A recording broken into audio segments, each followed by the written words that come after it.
America இன்றைய சில நாகரிக விரும்பிகளுக்கு இது ஒரு கனவு தேசம்.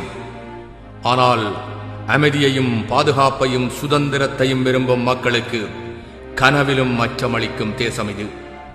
செவ்விந்தியர்களின் அழிவுதான் இந்த தேசத்தின் தோற்றம்.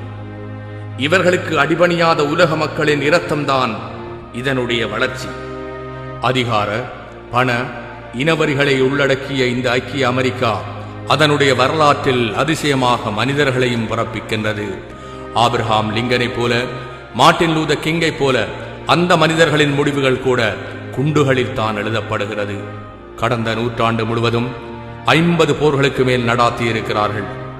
பல லட்சக்கணக்கான மக்கள் நீதி, பாதுகாப்பு, அமைதி மற்றும் சுதந்திரத்தின் பெயர் சொல்லி இவர்களால் கொல்லப்பட்டிருக்கிறார்கள். பல லட்சக்கணக்கான மக்களை, நாடுகளையும் வீடுகளையும் இழக்கச் செய்திருக்கிறார்கள். பல லட்சக்கணக்கான மக்களை முடமாகவும் முண்டமாகவும் ஆக்கியிருக்கிறார்கள். பொருளாதார தடை என்று சொல்லி மக்களை பசி பட்டினியால் சாகடித்திருக்கிறார்கள்.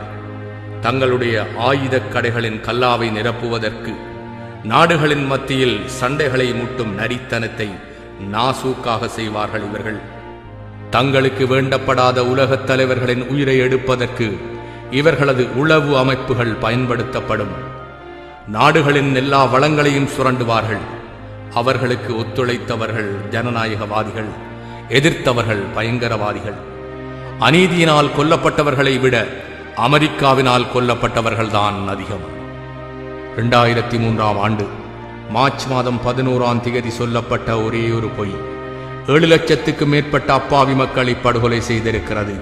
உலகம் முழுவதும் அமைதியை பரப்பப் போகிறோம் என்று சொல்லிக்கொண்டு உலகையே மயானமாக ஆக்கிக் கொண்டிருக்கும் அமெரிக்கா, ஈராக் என்ற எண்ணெய் வளமிக்க தேசத்தின் மீது கடந்த 13 ஆண்டுகளில்